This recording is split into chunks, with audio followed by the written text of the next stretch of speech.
राधे राधे दोस्तों। कैसे हैं आप सब। आज की कहानी है मेरी बहू तो लाखों में एक है। जीवन भर शशि को यह बात खटकती रही कि जिस बनारसी साड़ी को उसकी भाभी ने पूरे जतन से खरीदा था उसे वह ताउम्र नहीं पहन पाई। आखिर क्यों। आज सुबह सुबह ही प्रशांत भैया का फोन आया। छुटकी। उन्होंने आंसुओं से भीगे हुए स्वर में कहा, राधा नहीं रही। अभी कुछ देर पहले ही वह हमें छोड़कर चली गई। मेरा जी धक से रह गया। वैसे मैं जानती थी कि कभी ना कभी यह दुखद समाचार भैया मुझे देने वाले हैं। जब से उन्होंने बताया था कि भाभी को फेफड़ों का कैंसर हुआ है, मेरे मन में डर सा बैठ गया था। मैं मन ही मन प्रार्थना कर रही थी कि भाभी को और थोड़े दिनों की मोहलत मिल जाए, पर ऐसा कुछ भी ना हुआ। भला 40 साल की उम्र भी कोई उम्र होती है।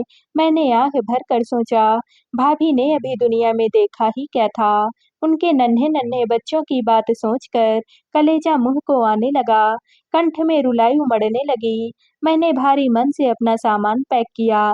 अलमारी के कपड़े निकालते समय मेरी नज़र सफ़ेद मलमल में लिपटी बनारसी साड़ी पर जा टिकी। उसे देखते ही मुझे बीते दिन याद आ गए। कितने चाव से भाभी ने यह साड़ी खरीदी थी। भैया को दफ्तर के काम से बनारस जाना था। चाहो तो तुम भी चलो, उन्होंने भाभी से कहा था। पटना से बनारस ज़्यादा दूर नहीं है और फिर 2 दिन की ही तो बात है। बच्चों को माँ देख लेंगी। भैया मैं भी चलूँगी। मैंने मचल कर कहा था, ठीक है, तू भी चल। उन्होंने हँसकर कहा था। हम तीनों खूब घूमे फिरे। फिर हम एक बनारसी साड़ी की दुकान में घुसे। बनारस आओ और बनारसी साड़ी न खरीदो, यह तो हो ही नहीं सकता। भैया बोले। भाभी ने काफ़ी सारी साड़ियाँ देख डाली, फिर एक गुलाबी रंग की साड़ी पर उनकी नज़र गई, तो उनकी आंखें चमक उठी, लेकिन कीमत देखकर उन्होंने साड़ी परे सरका दी। क्यों, क्या हुआ? भैया ने पूछा। यह साड़ी तुम्हें पसंद है तो ले लो ना। नहीं, कोई हल्के दाम वाली ले लेते हैं, यह तो बहुत महंगी है। तुम्हें दाम के बारे में चिंता करने की कोई भी ज़रूरत नहीं है। इतना कहकर उन्होंने फौरन से वह साड़ी बंधवाई और हम दुकान से बाहर निकले। शशि के लिए भी कुछ ले लेते हैं। भाभी बोली, शशि तो अभी साड़ी पहनती नहीं है, जब पहनने लगेगी तो ले लेंगे। अभी इसके लिए एक सलवार कमीज का कपड़ा ले लो। मेरा बहुत मन था कि भैया मेरे लिए भी एक साड़ी खरीद देते। मेरी आंखों के सामने रंग बिरंगी साड़ियों का समा बंधा था। जैसे ही हम घर लौटे, मैंने माँ से शिकायत जड़ दी।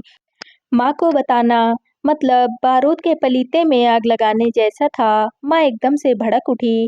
अरे, इस प्रशांत के लिए मैं क्या कहूँ। उन्होंने कड़क कर कहा। बीवी के लिए 8,000 रुपए खर्च कर दिए। अरे, साथ में तेरी भी बिन ब्याही बहन तो थी, उसके लिए भी एक साड़ी खरीद देता तो तेरा क्या ही बिगड़ जाता। इस बेचारी का पिता अगर जिंदा होता तो यह तेरा मुंह क्यों जोहती। माँ, इसके लिए भी खरीद देता, पर यह अभी 14 साल की ही तो है। इसकी साड़ी पहनने की उम्र कोई थोड़े ही है। तो क्या हुआ, अभी नहीं है तो 1 आध साल बाद ही पहन लेती। बीवी के ऊपर पैसा फूंकने को हरदम तैयार रहता है। हम लोगों के खर्च का बहुत हिसाब किताब करते हो। भैया चुप्पी लगा गए। माँ बहुत देर तक बकती झकती रही। भाभी ने साड़ी माँ के सामने रखते हुए कहा, माँ जी, यह साड़ी शशि के लिए रख लीजिए, यह रंग उस पर बहुत खिलेगा। माँ ने साड़ी को पैर से खिसकाते हुए कहा, रहने दे बहू, हम साड़ी के कोई भूखे नहीं हैं। देना होता तो पहले ही खरीदवा देती। अब क्यों यह ढोंग कर रही हो। तुम्हारी साड़ी है तो तुम्हें ही मुबारक हो। फिर वे रोने लगी। प्रशांत के बापू जीवित थे तो हमने बहुत कुछ ओढ़ा और पहना। वे मुझे बिल्कुल रानी की तरह रखते थे। अब तो तुम्हारे आसरे हैं, जैसे रखोगी वैसे ही रहेंगे। जो दोगी सो खाएंगे। साड़ी उपेक्षित सी बहुत देर तक जमीन पर पड़ी रही। फिर भाभी ने उसे उठाकर अलमारी में रख दिया। मुझे याद है, कुछ महीने बाद भैया के सहकर्मी की शादी थी और घर भर को निमंत्रित किया गया था। वह बनारसी साड़ी पहनो ना। भैया ने भाभी से आग्रह किया। खरीदने के बाद एक बार भी तुम्हें उसे पहने हुए नहीं देखा। भाभी साड़ी पहन कर आई तो उन पर नजर ही नहीं टिकती थी। बहुत सुंदर दिख रही थी वे। भैया मंत्रमुग्ध से उन्हें एकटक देखते रहे। चलो सब जन गाड़ी में बैठो, उन्होंने कहा। माँ की नजर भैया पर पड़ी तो वे बोली, अरे, तू यही कपड़े पहनकर शादी में जाएगा। क्यों, क्या हुआ, ठीक तो है। खाक ठीक है, कमीज की बाह तो फटी हुई है ओह! ज़रा-सी सीवन उधड़ गई है, मैंने ध्यान ही नहीं दिया। अब यही फटी हुई कमीज पहनकर शादी में जाओगे, जोरू पहने बनारसी साड़ी और तुम पहनो फटे कपड़े। तुम्हें अपनी मान-मर्यादा का तनिक भी ख़याल नहीं है। लोग देखेंगे तो हँसी नहीं उड़ाएँगे। मैं अभी कमीज बदल कर आता हूँ। लाइए, मैं 1 मिनट में कमीज सी देती हूँ, भाभी बोली।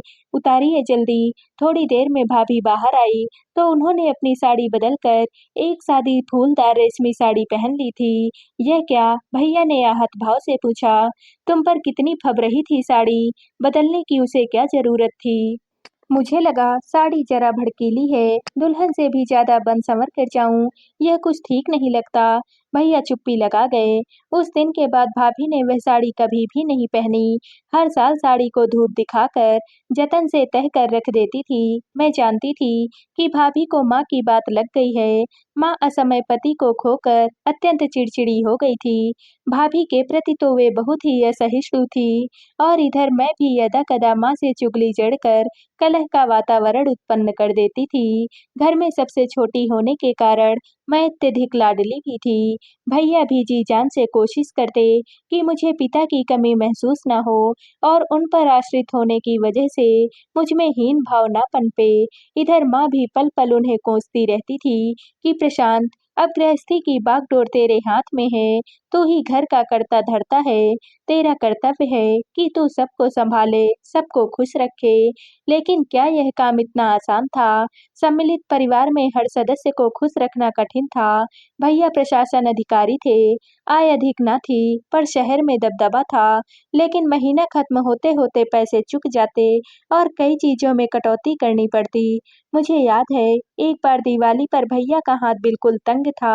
उन्होंने माँ से सलाह की और तय किया कि इस बार दिवाली पर पटाखे और मिठाई पर थोड़े बहुत पैसे खर्च किए जाएंगे और किसी के लिए नए कपड़े नहीं लिए जाएंगे।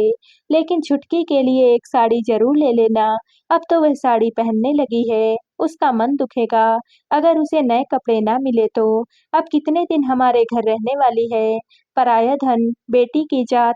ठीक है, भैया ने सिर हिलाया। मैं नए कपड़े पहनकर घर में मटकती फिरी। बाकी सब ने पुराने धुले हुए कपड़े पहने हुए थे, लेकिन भाभी के चेहरे पर जरा सी भी शिकन नहीं आई। जहाँ तक मुझे याद है, शायद ही ऐसा कोई दिन गुजरा हो जब घर में किसी बात को लेकर खटपट ना हुई हो। भैया के दफ्तर से लौटते ही माँ उनके पास शिकायत की पोटली लेकर बैठ जाती थी। भैया भाभी कहीं घूमने जाते तो माँ का चेहरा फूल जाता। फिर जैसे ही वे घर लौटते, वे कहती, प्रशांत बेटा, घर में बिन ब्याही बहन बैठी है, पहले उसको ठिकाने लगा, फिर तुम मियाँ बीवी जो चाहे करना, चाहे अभिसार करना, चाहे रास रचाना, मैं कुछ भी नहीं बोलूँगी। कभी भाभी को सजते-संवरते देखती तो ताने देती, अरे बहू, सारा समय श्रृंगार में लगाओगी तो इन बाल गोपालों को कौन देखेगा? कभी भाभी को बन-ठन कर बाहर जाते देखकर मुँह बिचकाती और कहती, 3 बच्चों की माँ हो गई, पर अभी भी साज-श्रृंगार का इतना शौक है। इधर भैया भाभी को सजते-संवरते देखते तो उनका चेहरा खिल उठता। शायद यही बात माँ को अखरती थी। उन्हें लगता था कि भाभी ने भैया पर कोई जादू कर दिया है, तभी वे हर वक्त उनका ही दम भरते रहते हैं, जबकि भाभी के सौम्य स्वभाव के कारण ही भैया उन्हें इतना चाहते थे। मैंने कभी किसी बात पर उन्हें झगड़ते नहीं देखा था। कभी-कभी मुझे ताज्जुब होता था कि भाभी जाने किस मिट्टी की बनी है। इतनी सहनशील थी वे कि माँ के तमाम तानों के बावजूद उनका चेहरा कभी उदास नहीं हुआ। हाँ, एक आध बार मैंने उन्हें फूट-फूट कर रोते हुए देखा था। भाभी के 2 छोटे भाई थे, जो अभी भी स्कूल में पढ़ रहे थे। वे जब भी भाभी से मिलने आते, तो भाभी खुशी से फूली न समाती। वे बड़े ही उत्साह से उनके लिए पकवान बनाती। उस समय माँ का गुस्सा चरम पर पहुँच जाता। ओह! आज तो बड़ा जोश चढ़ा है, चलो भाइयों के बहाने आज सारे घर को अच्छा खाना मिलेगा। लेकिन रानी जी, मैं पूछूं, तुम्हारे भाई हमेशा खाली हाथ झुलाते हुए क्यों आते हैं? इनको सूझता नहीं कि बहन से मिलने जा रहे हैं, तो एक आध गिफ्ट लेकर चलें, बाल बच्चों वाला घर है। आखिर माँ जी अभी पढ़ रहे हैं दोनों, इनके पास पैसे इतने कहाँ ही होते हैं कि गिफ्ट वगैरह खरीदें। अरे इतने भी तो गए गुजरे नहीं हैं कि 2-4 रुपए की मिठाई भी ना खरीद सकें। आखिर कंगालों के घर से हैं ना। ये सब तौर तरीके कहाँ से जानेंगे? भाभी को यह बात चुभ गई। वे चुपचाप आंसू बहाने लगी। कुछ वर्ष बाद मेरी शादी तय हो गई। मेरे ससुराल वाले बड़े भले लोग थे। उन्होंने दहेज लेने से इनकार कर दिया। जब मैं विदा हो रही थी, तो भाभी ने वह बनारसी साड़ी मेरे बक्से में रखते हुए कहा, छुटकी, यह मेरी तरफ से एक तुच्छ भेंट है। अरे यह तो तुम्हारी बहुत ही प्रिय साड़ी है। हाँ, पर इसको पहनने का अवसर ही कहाँ मिलता है। जब भी इसे पहनोगी, तुम्हें मेरी याद आएगी। हाँ भाभी, मैंने मन ही मन कहा, इस साड़ी को देखूंगी तो तुम्हें याद करूंगी। तुम्हारे जैसी स्त्रियां इस संसार में कम ही होती हैं। इतनी सहिष्णु, इतनी उदार, कभी अपने लिए कुछ मांगा ही नहीं, कुछ चाहा ही नहीं। हमेशा दूसरों के लिए खटती रही, बिना किसी प्रकार की अपेक्षा किए। मुझे उनकी महानता का तब एहसास होता था, जब वे अपने प्रति होते हुए अन्याय को नजरअंदाज कर जाती। मेरी ससुराल में भरा पूरा परिवार था। 2 नंदे, एक लाडला देवर, सास-ससुर। हर नए ब्याहे जोड़े की तरह मैं और मेरे पति भी एक-दूसरे के साथ ज़्यादा से ज़्यादा समय बिताने की कोशिश करते। शाम को जब मेरे पति दफ्तर से लौटते, तो हम कहीं बाहर जाने का प्रोग्राम बनाते। जब मैं बन-ठन कर तैयार हो जाती, तो मेरी नज़र अपनी ननंद पर पड़ती, जो अक्सर मेरे कमरे में ही पड़ी रहती और टकटकी बांधे मेरी ओर ही देखती रहती। वह मुझसे हजार सवाल करती, कौन-सी साड़ी पहन रही हो? कौन-सी लिपस्टिक लगाओगी? मैचिंग चप्पल निकाल दूँ क्या? इत्यादि। बाहर की ओर बढ़ते हुए मेरे कदम थम जाते। सुनो जी, मैं अपने पति से फुसफुसा कर कहती, सीमा को भी साथ ले चलते हैं। ये बेचारी कहीं बाहर निकल ही नहीं पाती और घर में बैठी हुई बोर हुआ करती है। अच्छी बात है, ये बेमन से कहते, जैसा तुम ठीक समझो। मेरी सास के कानों में यह बात पड़ती, तो वे बीच में ही टोक देती, सीमा नहीं जाएगी तुम लोगों के साथ। उसे स्कूल का ढेर सारा होमवर्क करना है और उसको ले जाने का मतलब है टैक्सी करना, क्योंकि मोटरसाइकिल पर 3 सवारियां नहीं जा सकती। सीमा भुनभुनाती, मुंह फुलाती, अपनी माँ से हुज्जत करती, पर सास का फरमान कोई टाल नहीं सकता था। मैं मन ही मन जानती थी कि मेरी सास जानबूझकर सीमा को हमारे साथ नहीं भेजती थी और उसे घर के किसी काम में उलझाए रखती थी। मैं मन ही मन उनका आभार मानती। एक बार मेरे भैया मुझसे मिलने आए थे। माँ ने अपने सामर्थ्य भर कुछ सौगात भेजी थी। मेरी सास ने उन वस्तुओं की बहुत तारीफ की और घर भर को दिखाया। फिर उन्होंने मुझसे कहा, बहू, बहुत दिनों बाद तुम्हारे भाई तुमसे मिलने आए हैं। तुम अपनी निगरानी में आज का खाना बनवाओ और उनकी पसंद की चीजें बनवा कर उन्हें खिलाओ। मेरा मन खुशी से नाच उठा। उनके प्रति मेरा मन आदर से झुक गया। कितना फर्क था मेरी माँ और मेरी सास के बर्ताव में। मैंने सोचा, मुझे याद है, जब भी मेरी भाभी का कोई भी रिश्तेदार उनसे मिलने आता, तो मेरी माँ की भ्रुकुटी तन जाती। वे किचन में जाकर जोर-जोर से बर्तन पटकती, ताकि घर भर को उनकी अप्रसन्नता का भान हो जाए। मुझे याद आया कि जब मेरी शादी हुई, तो मेरी माँ ने मुझे बुलाकर हिदायत दी थी, देख छुटकी, तेरा दूल्हा बड़ा सलोना है, तो उसके मुकाबले में कुछ भी नहीं है। मैं तुझे चेताए देती हूँ कि तू हमेशा उनके सामने बन-ठन कर रहना, तभी तो उनका मन जीत पाएगी। मुझसे कहे बिना नहीं रहा गया, लेकिन भाभी को तो तुम हमेशा बनने-संवरने पर टोका करती थी। वह और बात है, तेरी भाभी कोई नई-नवेली दुल्हन थोड़े ना है, बाल-बच्चों वाली है। माँ मुझसे बोली। इसके विपरीत मेरी ससुराल में जब भी कोई त्योहार आता, तो मेरी सास आग्रह करके मुझे नई साड़ी पहनाती और अपने गहनों से सजाती। वे सबसे कहती फिरती, मेरी बहू तो लाखों में एक है। इधर मेरी माँ थी, जिन्होंने भाभी को तिल-तिल जलाया था। उनकी भावनाओं की अवहेलना करके उनके जीवन में ज़हर घोल दिया था। ऐसा क्यों किया था उन्होंने? ऐसा करके न केवल उन्होंने मेरे भाई की सुख शांति भंग कर दी थी, बल्कि भाभी के व्यक्तित्व को भी पंगु बना दिया था। मुझे लगता है, भाभी अपने प्रति बहुत ही लापरवाह हो गई थी। उनमें जीने की इच्छा ही मर गई थी। यहाँ तक कि जब कैंसर जैसी जानलेवा बीमारी ने उन्हें धर दबोचा, तब भी उन्होंने अपनी परवाह ना की, ना घर में किसी को बताया कि उन्हें इतनी प्राणघातक बीमारी है। जब भैया को भनक लगी, तब तक तो बहुत देर हो चुकी थी। जब मैं घर पहुंची तो भाभी की अर्थी उठने वाली थी। मैंने अपने बक्से से बनारसी साड़ी निकाली और वही साड़ी भाभी को पहना दी। ये क्या कर रही है छुटकी? माँ ने कहा, थोड़ी देर में तो सब राख होने वाला है। होने दो, मैंने रुक्षता से कहा। मुझे भाभी की वह छवि याद आई जब वे वधू के रूप में घर के द्वार पर खड़ी थी। उनके माथे पर गोल बिंदी सूरज की तरह दमक रही थी। उनके होठों पर सलज्ज मुस्कान थी। उनकी आंखों में हजार सपने थे। भाभी की अर्थी उठ रही थी। माँ का रुदन सबसे ऊंचा था। वे गला फाड़ फाड़ कर विलाप कर रही थी। भैया एकदम काठ हो गए थे।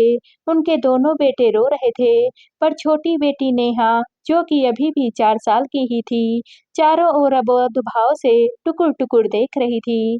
मैंने उस बच्ची को गोद में उठा लिया और भैया से कहा, लड़के बड़े हैं, कुछ दिनों में बोर्डिंग में पढ़ने चले जाएंगे, पर यह नन्ही सी जान है, जिसे कोई भी देखने वाला नहीं है। इसको तुम मुझे दे दो, मैं इसे पाल लूंगी और जब कहोगे वापस लौटा दूंगी। अरे ये क्या कर रही है? माँ फुसफुसाई, तू क्यों इस जंजाल को मोल ले रही है? तुझे नाहक परेशानी होगी। नहीं माँ, मुझे कोई भी परेशानी नहीं होगी। उल्टे अगर बच्ची यहाँ रहेगी, तो तुम लोग उसे संभाल ना सकोगे। लेकिन तेरी सास की मर्जी भी तो जाननी होगी। तू अपनी भतीजी को गोद में लिए पहुँचेगी, तो पता नहीं वे क्या कहेंगी। मैं अपनी सास को बहुत अच्छी तरह से जानती हूँ। वे मेरे निर्णय की प्रशंसा ही करेंगी। मैंने दृढ़ शब्दों में कहा। मुझे ऐसा महसूस हुआ जैसे भाभी अंतरिक्ष से मुझे देख रही हैं और हल्के-हल्के मुस्कुरा रही हैं। भाभी, मैंने मन ही मन कहा, मैं तुम्हारी थाती लिए जा रही हूँ। मुझे पक्का विश्वास है कि इसमें तुम्हारे संस्कार भरे हैं। इसे अपने हृदय से लगाकर तुम्हारी याद ताज़ा कर लिया करूँगी। तो दोस्तों, आप सबको यह कहानी कैसी लगी? कमेंट करके ज़रूर बताइएगा और वीडियो को लाइक व शेयर कीजिएगा। दोस्तों, अगर आप इस चैनल पर नए हैं और अब तक आपने हमारे चैनल को सब्सक्राइब नहीं किया है, तो प्लीज़ और कहानियों से जुड़ने के लिए हमारे चैनल को सब्सक्राइब कर लीजिएगा। कल मिलते हैं एक और नई कहानी के साथ। आप सभी का बहुत-बहुत धन्यवाद।